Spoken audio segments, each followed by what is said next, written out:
दरवाजा खोलो। मेरी आवाज नहीं सुन रही हो? दरवाजा खोलो। आहा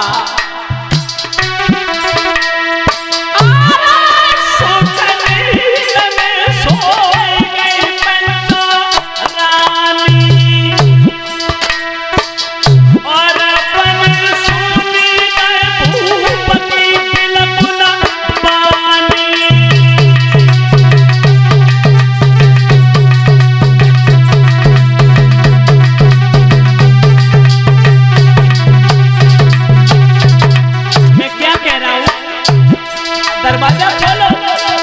राजा समझ गए बाजी बा, एक वो भी औरत थी, जब तक मैं आ नहीं जाता था तब तक मेरे आगमन की राहों में अपने पलक बिछा के रखती थी। भोजन की कौन के बूंद भी नहीं रखती थी पानी की।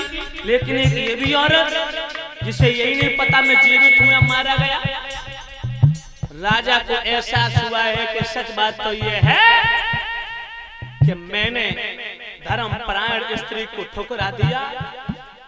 जो मेरा सम्मान किया करती थी मैंने उसका तिरस्कार किया। आज उसी का ये परिणाम देखने को मिल रहा है। उसी समय परीक्षित जी राजा के हृदय में बड़ी रानी सुनीति के प्रति प्रेम जागा।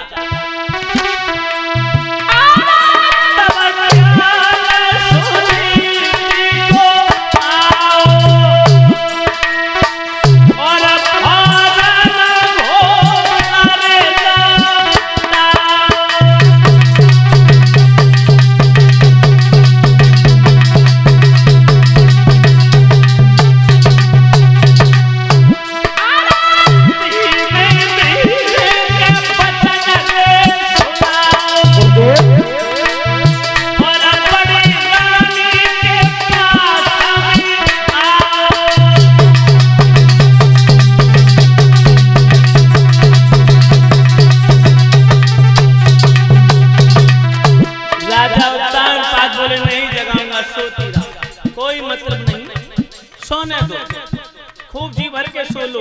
राजा ने दरवाजे में लात मारी और पीछे घोड़ा घुमा करके लौटा करके बड़ी रानी परीक्षित जी सुनीति के पास में पहुंचा, जो मैया टूटी झोपड़ी में लेटी है, टूटी चारपाई पर इंतजार कर रही है कि कब बाबा नारद का दिया हुआ वचन पूरा होगा, मेरी कोख से एक बच्चा पैदा होगा।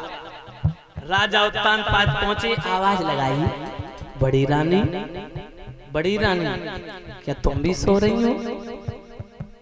दरवाजा खोलो। क्षमा करना, बहुत दिनों बाद तुम्हारी याद आई, तुम्हारे पास आया, दरवाजा खोलो। परीक्षित जी बड़ी रानी सो नहीं रही थी, वो तो जाग रही थी। लेकिन जो रात्रि के समय राजा को देखा हाथ में तलवार, रानी मन में सोचने लगी हो सकता वैसे तो कभी नहीं आते थे, आज आए, वो भी रात्रि के समय। मेरी सौत ने मुझे मारने के लिए भेजा, आज मैं अपने पिया के हाथों मारी जाऊंगी। चोट खाई हुई नागिन और धोखा खाई हुई औरत परीक्षित जी, ये कभी भरोसा विश्वास नहीं करती। राजा ने कहा, पगली दरवाजा खोल, मैं तेरी सोच से छुप के आया। जो कहा सोच से छुप के आया, रानी समझ गई, दरवाजा खोल दिया। मेरे पिया छुप के आए, दरवाजा टूटे से किवाड़े खोल दिए, राजा को अंदर बुला लिया, दरवाजा बंद कर लिया को कोई देख न ले, छोटी रानी सुरची से न बोल दे।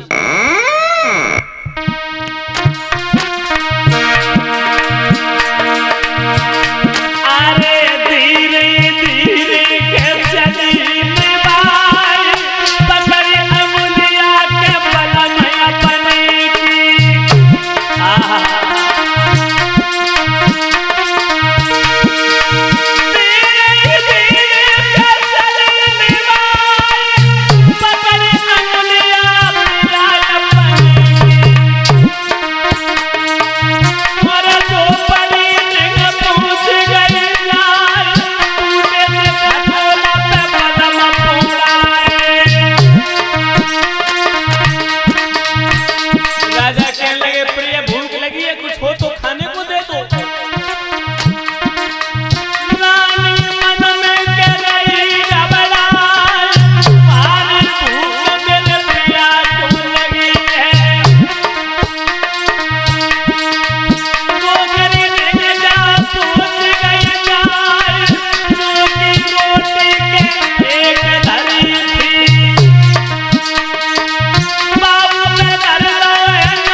परीक्षित जी, रानी अपने पिया को बड़े आदर भाव से लेके अंदर पहुंची, टूटे खटोला पे बैठाला, जौ की रोटी लेके आई, नमक रख दिया, राजा ने जौ की रोटी खाई, पानी पिया, आत्मा को चैन मिला।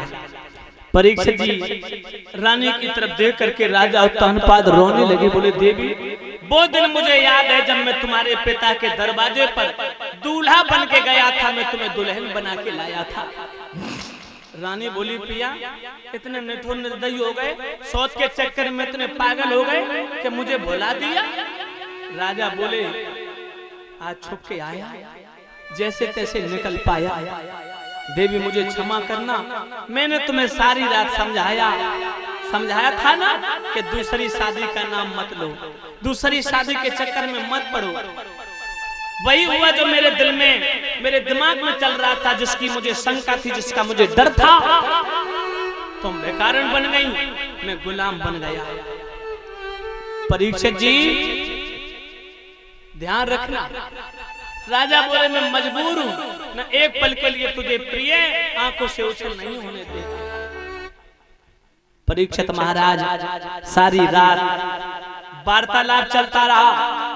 सुबह जब 2 बजे के आसपास का समय है परीक्षित जी, राजा को नींद ने सताया। जैसे ही राजा चारपाई पर टूटे खटोला पर लेटे तो उस सड़ी हुई गुदड़िया में इतनी बदबू आ रही है परीक्षित जी के राजा को नींद नहीं आई। इतनी बदबू आ रही है कि राजा को नींद नहीं आई। अब राजा को दुख हुआ कि वाह धन्य है, समय की विडंबना बड़ी विचित्र होती है। राजा बोले देवी मुझे क्षमा करना, तुम इतनी कठिन समस्या से जूझ रही हो। रानी बोली महाराज जो है वो दिखाई दे रहा है साक्षात प्रत्यक्ष रूप से। परीक्षित जी राजा लेटे रहे, आंख लगी, तब तक सुबह हुआ, मुर्गा ने आवाज लगा दी। जो मुर्गा ने आवाज लगाई, घड़ियाल ने घंटी बजाई, एकदम से रानी चीख पड़ी, ओरे घड़ियाल कमीना, आज जैसे तैसे 6 महीना बाद मेरे पति आए और तूने घंटी बजा करके, मुर्गा तूने आवाज लगा करके मेरे पति की नींद को तोड़ दिया। कि 1 बजे की 2 बजे 3 जब बजन लागे, 4 बजे रानी घड़ियाल पे धुधलाती है। और घड़ियाल बंद मारने कमोन धारा, मोगरी न मार मोगरी बिड़ी की रात है। और घड़ियाले आज जैसे तैसे मेरे पति आए और तूने घंटी बजा करके उनकी नींद को तोड़ दिया। परीक्षित जी राजा भागे, बोले देवी जाने दो, अगर वो भगवका देवी को पता चल गया तो वो नंगा नाच करेगी, इसलिए जाने दे। राजा भागे, रानी ने पीताम्बर पकड़ लिया का पिया अब कब आओगे, पता नहीं कब समय मिले, फिर कभी दर्शन दे जाना।